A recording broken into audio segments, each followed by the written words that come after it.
If you have over $200,000 sitting stagnant in your bank, retirement account, or home equity, then you're literally losing money. On this show, you learn how to get that money working for you consistently and conservatively. Learn to grow your nest egg with your host, Sean Winslow. Let's dive in. Mike, Ligia, welcome to the show. I'm happy to have you here. Yeah, thanks for having us on. We're excited to be on. Well, it's pretty cool. So listeners, we just jumped on and they are actually in the process of transitioning a new asset they just bought. So they're actually coming to us live from an Airbnb in Waco, Texas, which is really cool. So we'll jump into that. But before we get into that, let's get a little background on both of you. Yeah, sure. I mean, I'll start if you like. So I have a long corporate career history. You know, I followed what I felt, and I guess what society pumped into me was really the normal path of life. I went to school, I got good grades, I was active, went to college, got out of school, didn't know what I wanted to do, found my way into a workplace. It happened to be a manufacturing facility here very close to Waco. Not far away, a small town called Seguin, Texas. There, Motorola had a plant at the time, and they were building some electronics. It was just the start of GPS technology, so we were doing a little bit of GPS and stuff. And so, anyway, I just got my way in the door, scratched out a career. I spent 20 years in operations and supply chain. With big companies, Motorola when it was big. I transitioned to Nokia when it was king of mobile phones. That's kind of where Ligia and I met. I took an overseas assignment for 3 years to open a factory in Romania, and Ligia also worked for Nokia over there in a different division. But we met, fell in love right away, and then transitioned back to the US in 2010, and Microsoft bought the handset part of Nokia. So, I was with Motorola, Nokia, Microsoft, all in supply chain, just kind of living the normal life, paying high taxes, working on a salary, putting into 401k, ups and downs of the stock market, went through the 07, 08 crash, lost a bunch of money out of the market. Just kind of ups and downs. And I don't want to overtalk yours, but I mean, you had a similar story. If you want to give a little bit of your career history. Yeah, so I come from Romania, and when we moved up here, I started working for with healthcare company in recruiting, and it was really, for Mike and I, we were both working 9-to-5 jobs. Both were overtired, I think burned out a little bit, just the corporate life. And I remember in 2016, our office we used to live in Plano, Texas, and our office closed down, and they moved the headquarters. I mean, the headquarters were already in Arkansas, Fort Smith, but they wanted to move the whole office there, and I wasn't moving there. And I found myself without a job, and I think in the same time, Mike found himself. His Dallas office was closing down and moved to Seattle, and we've both found ourselves like we don't want to move, but we would like to do something else completely different.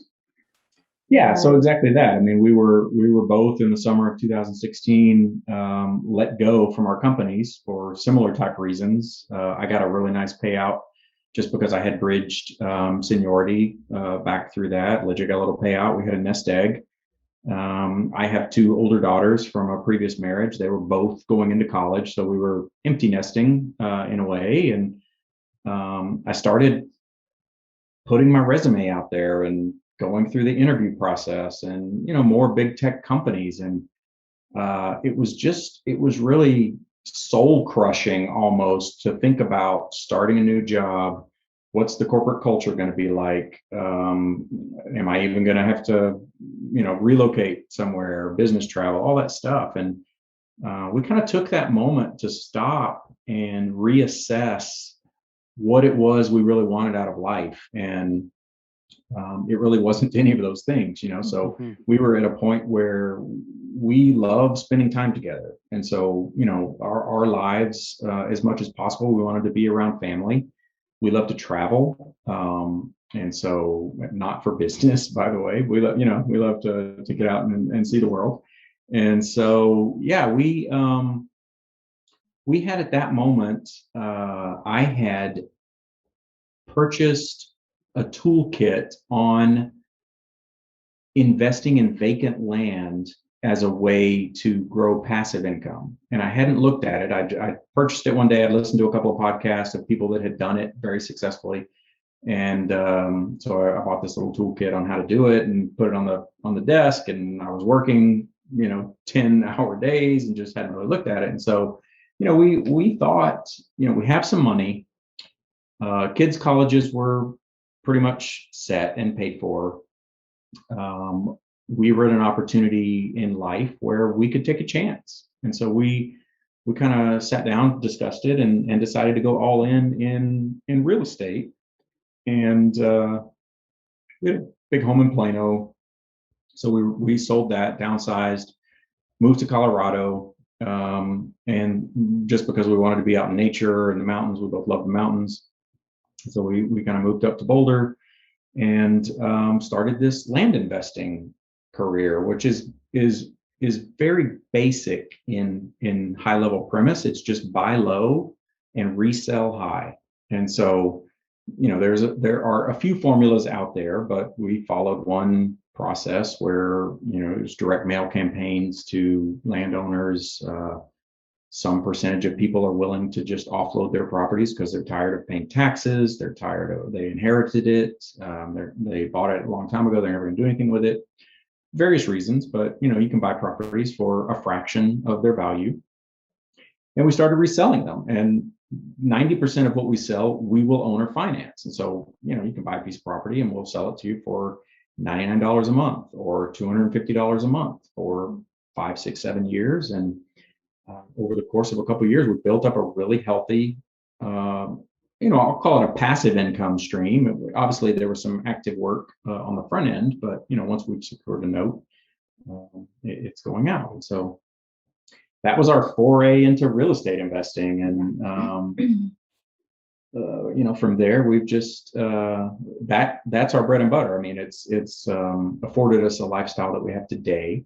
And then a couple of years ago, we were looking for ways to diversify. We were also looking at, possible more longer term income streams, scaling a bit more quickly. And that's how we came into multifamily. I mean, we looked at a few different asset classes, self-storage being one, mobile home parks. We were having a hard time deciding, and we just, honestly, we just kind of flipped the coin and took the plunge, and we said, let's just do multifamily, and we'll see how it goes, and we can always pivot into or expand into other asset classes as we go. And yeah, fast forward, 4 or 5 years, we just closed, like I mentioned, Friday on 168 unit multifamily property here in Waco. And we came down here to help with the transition and get the new property management company up and running, and just be hands on the property. We kind of love rolling up our sleeves and getting into the details and making sure things are going as we want them, and being part of the process. So yeah, we're here and just continuing to try and build up our portfolio of different income streams. And we love the lifestyle, right? I mean, I've got family here, Dallas, Fort Worth, the Austin area. We get to visit family. We're out, trying something new and seeing a new place and stuff. So it's truly a great ride, but it was forged out of, and I don't regret anything that I've done. It was forged out of really this W-2 corporate career lifestyle. And then we took advantage of a path that life kind of put in front of us. It gave us this moment in which we could sit back and reflect on kind of what we felt like we wanted out of life, and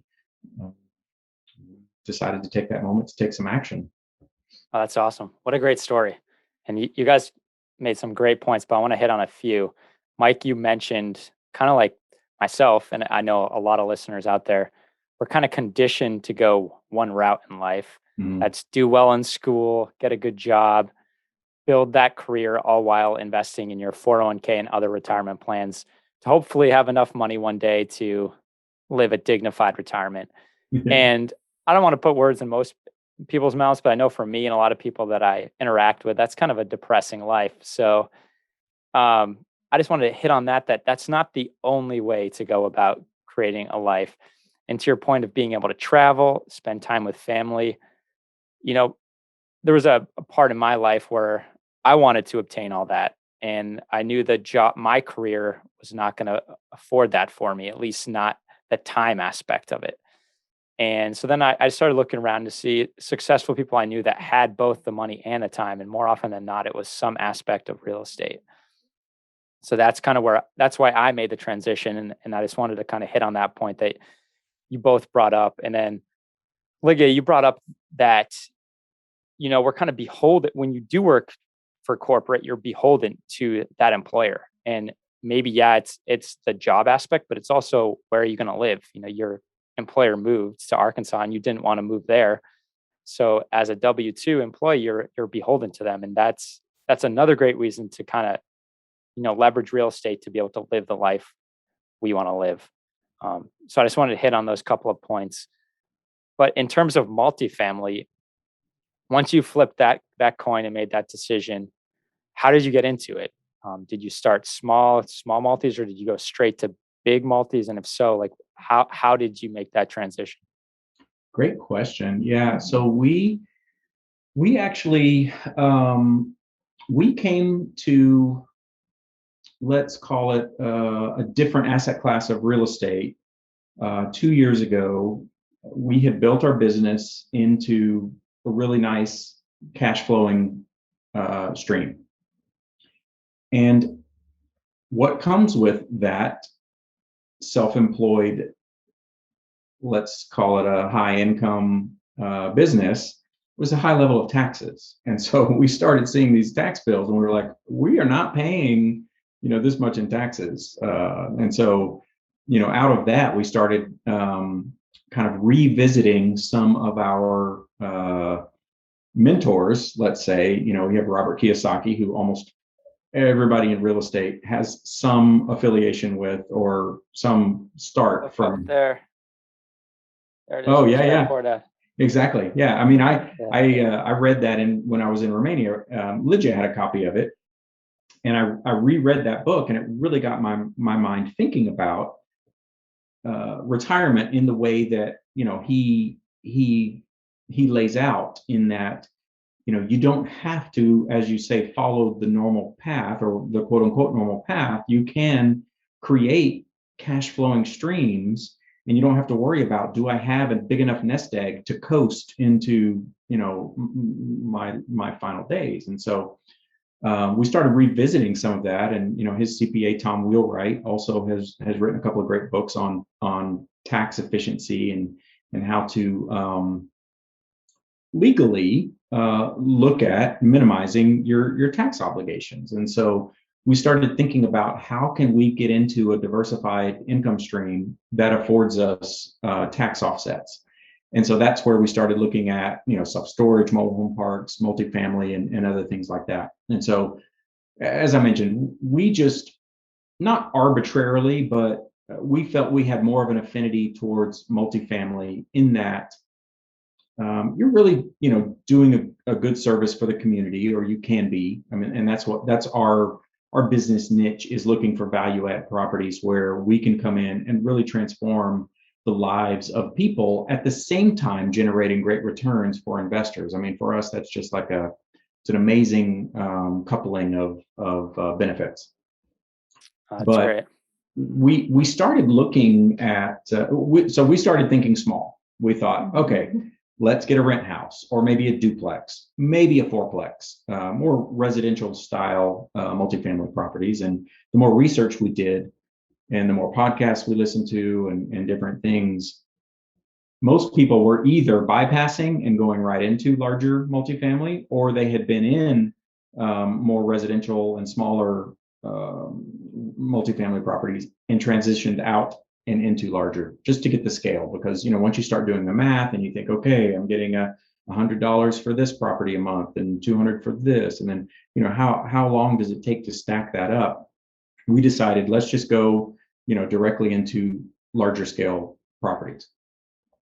And so once we had looked at that, then we're firm believers in leveraging the power and knowledge of other people's journeys. And so we felt, let's find a mentor or a group or something where we can accelerate our learning. And so we started looking at who is out in the industry that does this and or can teach us how to kind of get into this more quickly. So we researched several different, there's a lot of these groups out there, and a quick search will kind of lead you to most of them. So we looked at a few. We attended some boot camps. We did some seminars.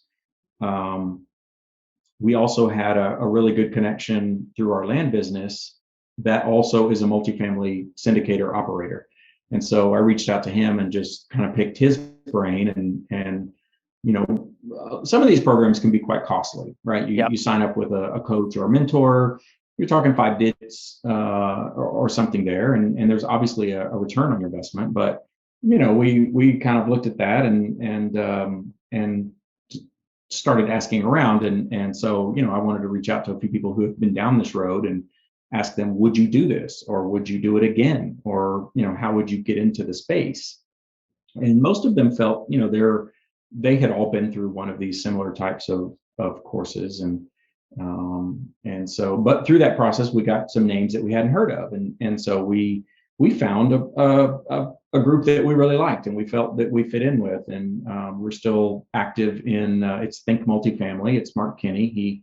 He leads this group, and it's a smaller, more intimate feel. It's a little more family oriented, with good value set. It's not really just out about making profits and generating returns. It's giving back and doing a few things there. So we joined that, got some education very quickly, and then our own progression over the last couple of years has been, we started as passive investors. We invested in deals with our own money, and we still do today, but that gave us a certain advanced education. And then we were able to join a few deals as a general partner and be more active in acquiring and operating property. And so, we gained even more experience that way. And we had it in our minds that we wanted to follow 2 courses of action, one being capital raising to bring other investors into these deals, and the other being to acquire and lead our own deals, to be more in control and more hands-on. And so all of that really led us into be able to be, I think, a lot better lead sponsors once we found our own deals. And so we were very mindful as we went through this journey in what did we like about certain syndications and what things would we do differently were we to lead them. And so once we were able to land our own deal, we applied a lot of that knowledge, and we've had really good feedback from both partners that have joined us on our deals as well as investors. But ours was it was a lot about education at first, and then just taking action on where we felt we fit best. And we try to remain pretty flexible. And so we came into multifamily with a certain mindset, like, oh, we're going to be the best underwriters out there, and everybody's going to want to use our underwriting services because I know how to use Excel. And so but we started networking with people and asking them, where would you find value? And I mean, almost to a person, all of these deals need money, and so capital raising just kept coming up. Like, we need good capital raisers. And then obviously finding deals and acquiring deals is a valued skill set. So we kind of pivoted a little bit and said, okay, underwriting is a valuable skill, and it's one in which I don't really want to go into any deal that I haven't personally gone through and kind of challenged the numbers. But now for us, it's more about developing an investor base and we have our own ideas on that. I mean, I don't necessarily want us to get to a multi-thousand level investor base or something. We kind of like this boutique feel and style where we know our investors, we understand largely what their goals and aspirations are, and we can reach out personally, and keeping something a little more intimate in that way, such that we can better service them. And then acquiring great properties. Just this one, like I mentioned in Waco, it needs TLC. It was not run well by the previous ownership, and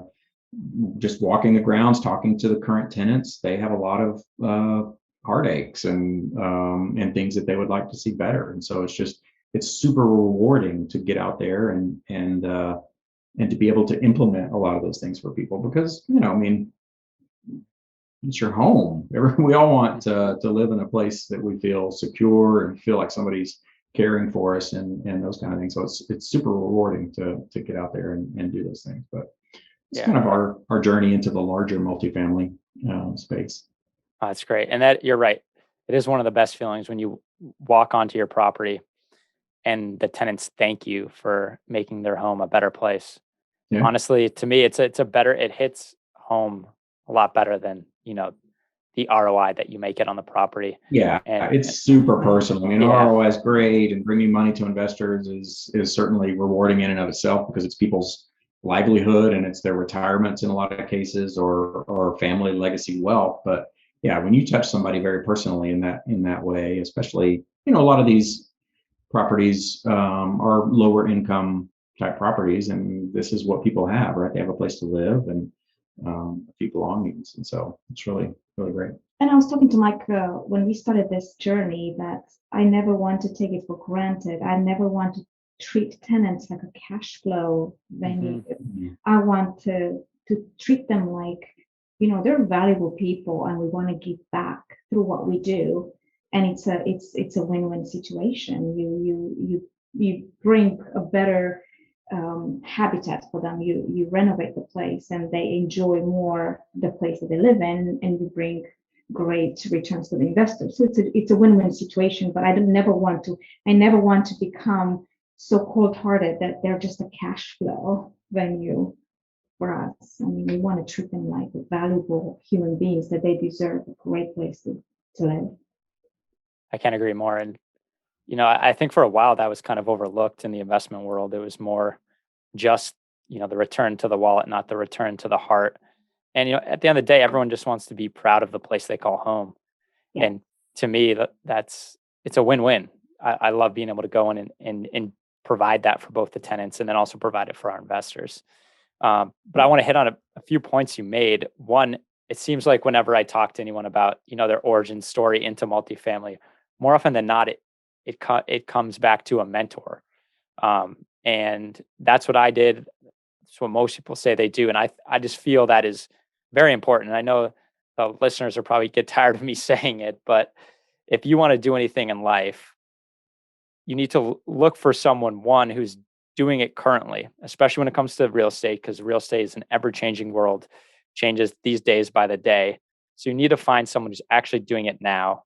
And then two, back to what Mike said, make sure it also aligns with your values and your morals, because at the end of the day, you want to be in business with someone that you know, like, and trust. So I think that's a great point you made. Yeah, thank you. You as well. I mean, so when I left the corporate world and we were discussing kind of what we wanted to do with the rest of our lives, one of the most rewarding things for me, if not the most rewarding thing out of my corporate career, was coaching. So it's having a team and taking the time to foster someone's dreams and help them elevate their career and kind of get to where they want to be. And I still enjoy coaching to this day. It's just more on a boutique level, but exactly. I mean, it's becoming a lot more mainstream now. When I was 5 years ago, even life coaching or professional coaching or something is kind of have a bit of a stigma. But when you think about it, athletes, high performers of any kind almost have a coach. I mean, you have someone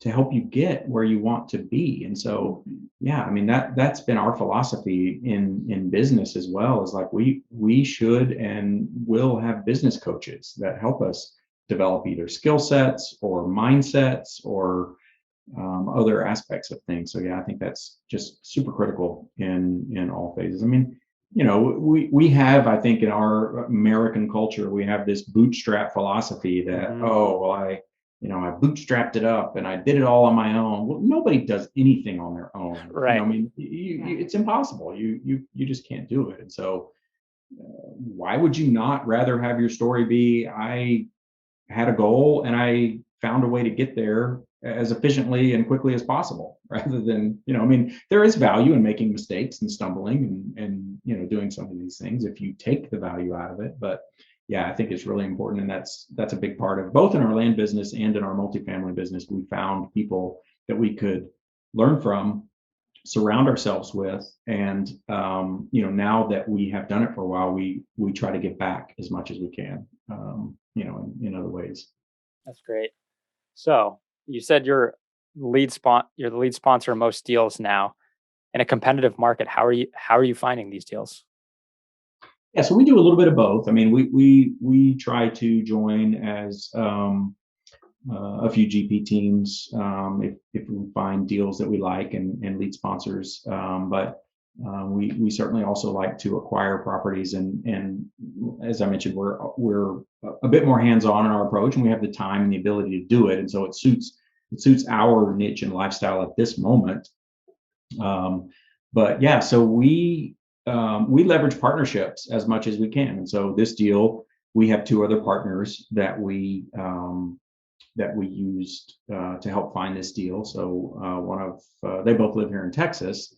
One of them is a little closer, and so we kind of, through that partnership, are able to canvas a few more markets and or deals than I think we would alone. And what it also affords us the ability to do, and really one of the keys, I think, in this type of a market into finding deals is being super focused. And so I know a lot of people that are out looking broadly across multiple states, multiple markets, just analyzing as many deals as they can. But what we have found that gives us an edge is like in Waco. So we felt that Dallas, Fort Worth, Austin, San Antonio, even, they're super competitive. There's so many players out there looking for deals.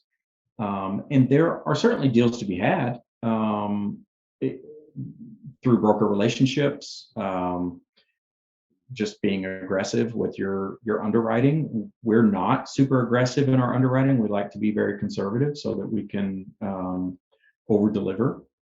But we went into more secondary and tertiary type markets. And by focusing in on just a few of those, we're able to kind of dial into the actual pulse of the market. So, we track what sales have happened, how much did they acquired for, and so we can really fine tune the cap rates and understand, where is the market at this moment, as well as market rents. Where can we, if we come in and renovate a property, what's realistic that we can, remarket these properties for? And so it really allows us to fine tune our analysis more so than what you'll find, with a lot of these programs is they have an underwriting tool. It's an Excel macro or something.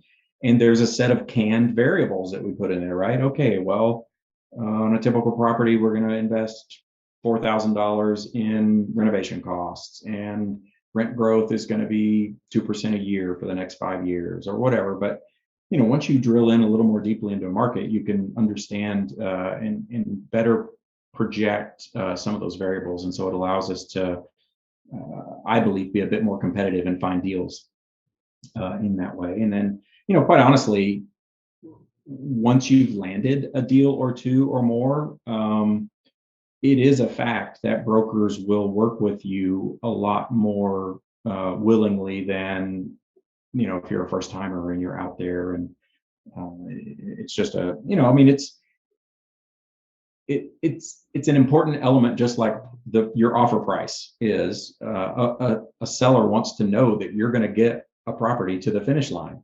You're going to raise the equity that you need. You're going to be able to qualify for the loan. You're going to be able to sign on partners and do those kind of things. And so, it does gain momentum once you start to land one or two deals. But yeah, I would say, for us, the main thing is just really having a sharp analysis on the underwriting, and being able to come in at a solid price, justify it, and but you just have to be out there trying. I mean, it's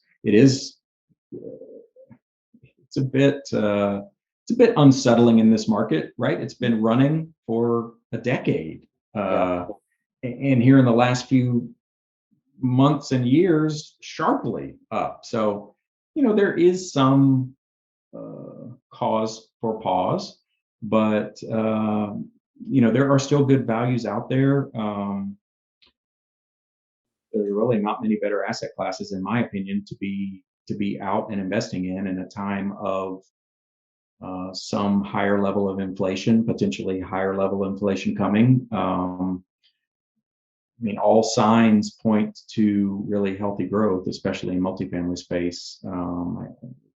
There's a housing shortage. There's just a lot of factors pointing to it, and so I'm more than comfortable to be in and acquiring properties still. And it's just a matter of finding the ones where you feel the value is right and where you can add incremental value to increase that on the backside for your exit strategy. So it's just kind of being out there and having a sharp saw. That's right. You got to kiss a lot of frogs till you find that prince. So a lot of times, especially in this market. But hey, the ones that are persistent are going to find the deal. So if you come into it thinking, oh, I'm just going to put a month's worth of work in here and I'm going to get myself a deal.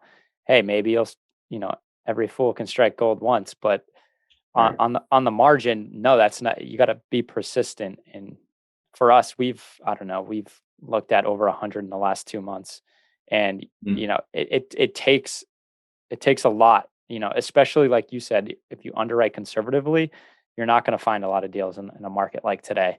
Now, everyone has different investment objectives. Maybe they don't care about taking a loss in the first 2 years, and they're just looking about appreciation in a hyper growth market.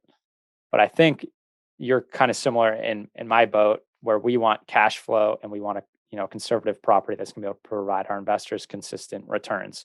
And to do that, it takes a lot of time in today's market. So I'm glad you hit on those points. But I'd love to get into the whole, I've never actually talked about this topic on my show, but what it's like transitioning a property when you first, acquire it. So what has that been like over the past few days? Yeah, it's intense. So, we do as much as we can beforehand, but you're limited in being hands-on, and even the sellers may or may not share a certain amount of information with you. I mean, definitely financials, we're getting rent rolls, T12s, latest month-over-month type information, and able to walk the property and stuff. But yeah, these first few days, especially on a value add property where you want to come in and make some changes, it's very intense. So we closed Friday afternoon by the time funding came through from our lender, and we had all the documents and stuff. So we had our property manager and us on site ready, and so we were able to do some level of a handover from the previous management team. Many people had already checked out and already kind of gone. So, in some ways you walk in with a bit of an understanding as to how a property's been performing, but in other ways you walk in very blind to certain things. And so, in our case, all the maintenance team had, although we had interviewed them and we had one or two that were very interested in staying, they hadn't.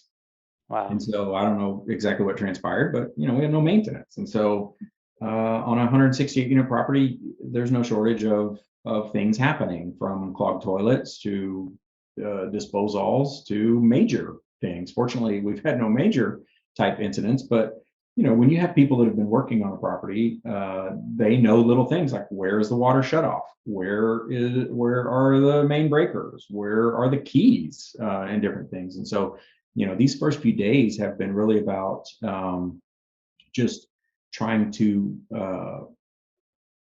understand uh, the property itself. Now we have had an employee or two that transitioned with us, and so we do have some continuity in knowledge, and even from a tenant familiarity, they come into the leasing office and they see a familiar face, and so there's a bridge there. But our first few days have really been fighting the fire of and in this market, and in many markets, it's a tight labor market. And so, while yes, there is unemployment, there is also a hard time finding employees. And so we've had a really hard time sourcing even temporary type maintenance people. Now, fortunately, in this particular case, the maintenance guy will probably come back. He's been over and visited, and he likes us and the management team. And they also had a transition at the previous property management company he was working at on the same day. So he, most likely he'll come back, and we'll have some continuity there, and that fire will kind of be squashed. But outside of that, even in terms of getting general contractors, they are booked, like they're busy. And so it's hard to find, and we have a certain time frame with our business plan. We want to make ready rooms at a certain rate per month. We want to renovate rooms at a certain rate per month, to hit our numbers. And so there's a stress in, finding good general contractors, as well as supply chain issues in general, right? How do you source appliances in a market like this, if you haven't already gotten in the queue? Other things like that. And so we have a nationally known property management company that we're trying to leverage. They have a purchasing program, so we're trying different avenues to get in and make sure we have things lined up. But it's really, in this first week, it's super short focused. Let's say 80% of our time is short-term focused. In the next 2 to 4 weeks, how do we ensure smooth operations, get things flowing, and implement our new property management team's IT systems, processes, make sure all the tenants know that there's new management. How do they pay rents going forward, and just all these little things on top of our lender. So they have a certain set of processes and cadence, and they want to set up bank accounts in their own way. Our property manager wants to set up bank accounts in their way. So how are we bridging these two entities and making sure the cash is flowing and to do the right things? And so it's a very intensive time doing that, while at the same time keeping a portion of our energy and resources on the business strategy and the longer term vision on things. And so this is where, in my opinion and in our opinion, having a partnership really helps, because we're able to although so we have 3 partners on this deal, and our income is a third, but we're able to really diversify and leverage the abilities of the partners to, okay, you go tackle this, I'm going to tackle this, and kind of get things going there. And so that's where our Ligia and my view is longer term, and a lot of people in this space, I think, have a longer term view, just because it's not as liquid as the stock market, it's not as volatile as things. And so this is really about wealth building, and you can take the opportunity to have partners and say, okay, we don't find ourselves super greedy, and we're not chasing a Lamborghini and all these different as Robert Kiyosaki says, doodads kind of thing. We're more about wealth building and having a good time while we do it. And so we'll gladly take a fraction of a deal if it's a good deal, and if we're going to learn something, if we have nice partners, and we feel there's some value there, that rather than 0% or 100% of zero, right? So it's that's where our partnership comes in. But yeah, I mean, the transition has been it's been a lot of fun. I mean, I enjoy, like I said, we're hands-on people, and so it's nice to get into we've taken over the leasing office conference room and just whiteboarding out, okay, what needs to be done today? What needs to be done this week? Who's got, this? And just kind of chasing those things down and getting things up and running. And while at the same time, it's very, I don't know if this is an ego thing or not, but it's very nice to be able to, like you said, walk on a property and the tenants have gotten used to a certain level of attention. Mhm. And now they're seeing a totally new level of attention, right? I mean, yesterday, there were three of us and we had large snow shovels shoveling, trash and putting it in dumpsters because, Oh, wow. around the dumpsters, there was a bunch of trash and it was just neglect. And so, people walk by and they're like, oh, wow, okay, somebody kind of cares about the property.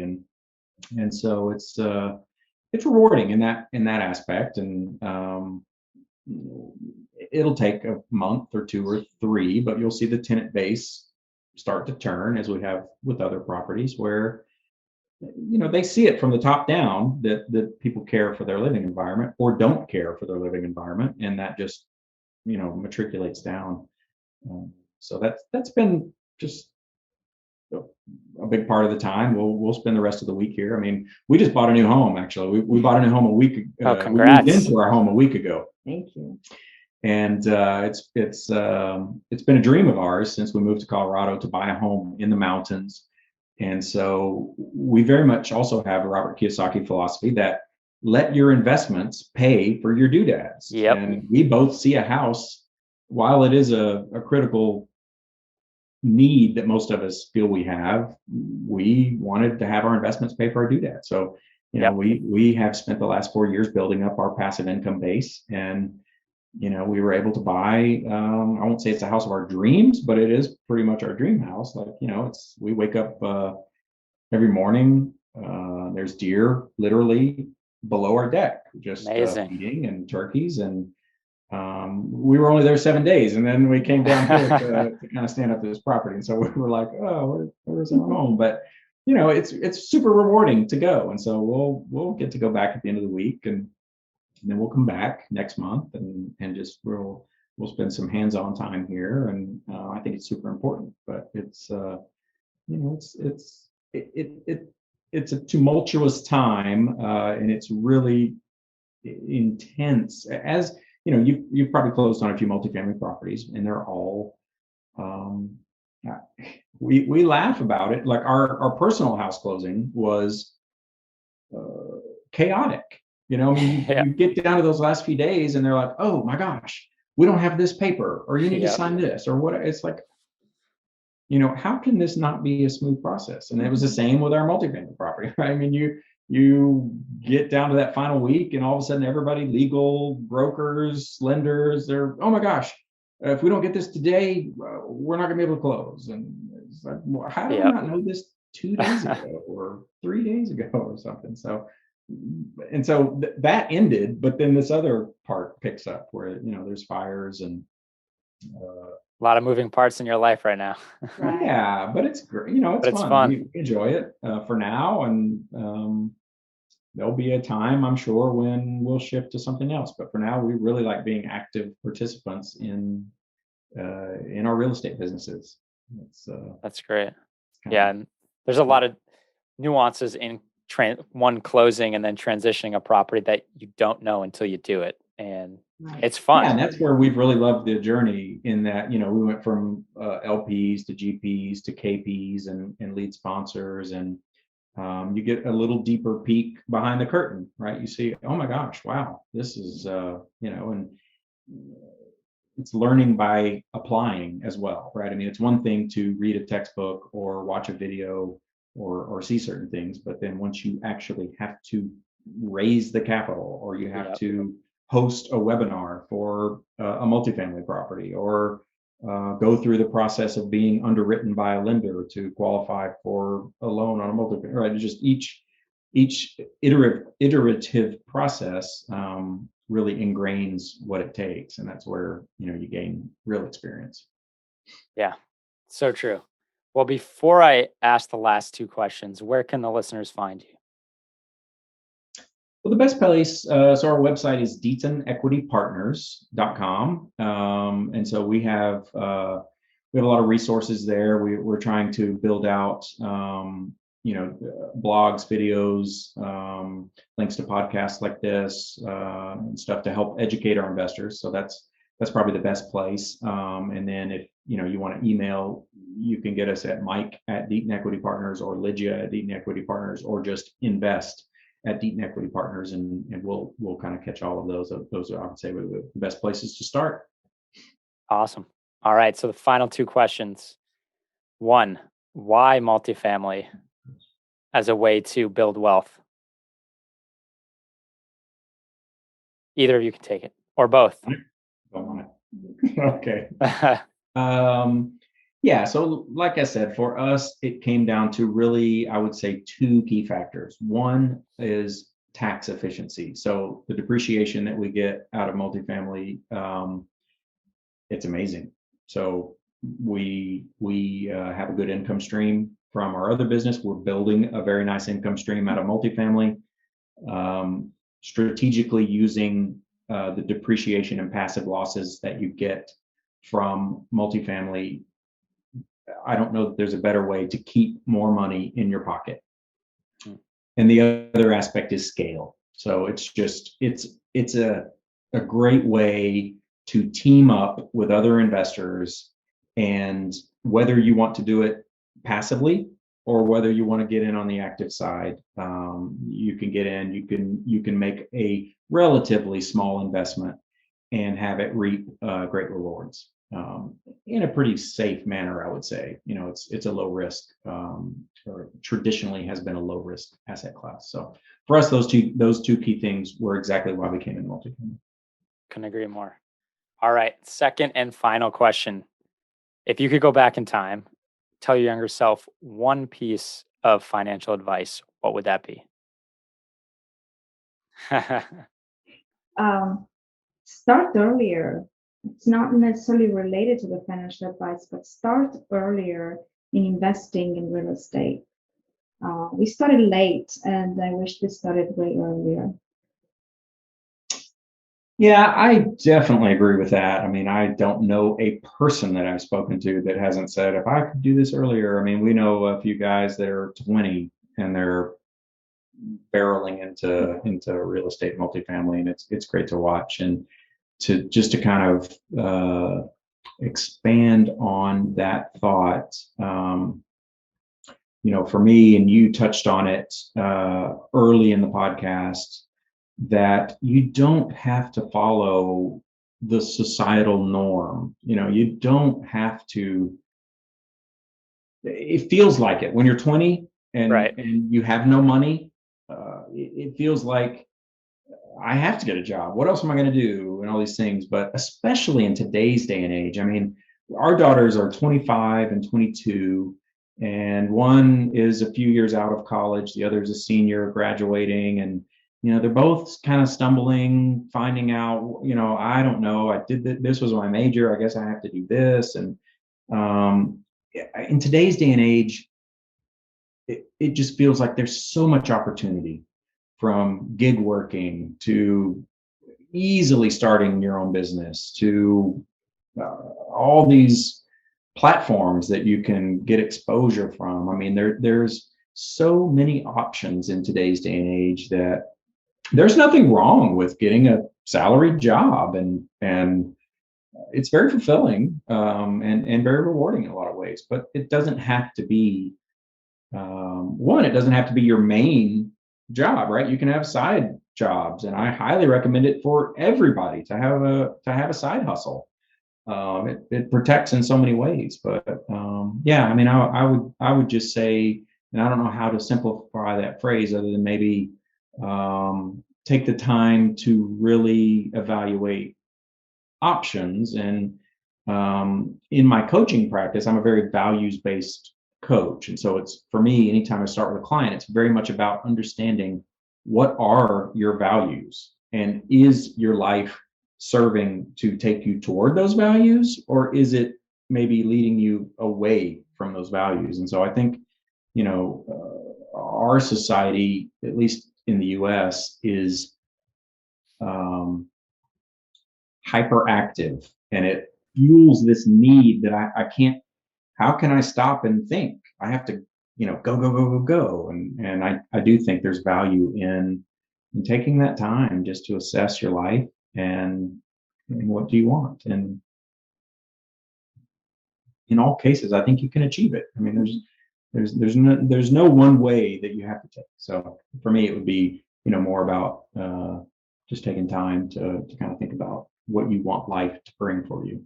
And I would like to add, we live in a consumerism society, obviously, and a lot of people are driven by getting the next doodad or getting the next big thing and the next shiny object. And I would say that what I would have liked to do better in the past is to put the money in a place that produces more money.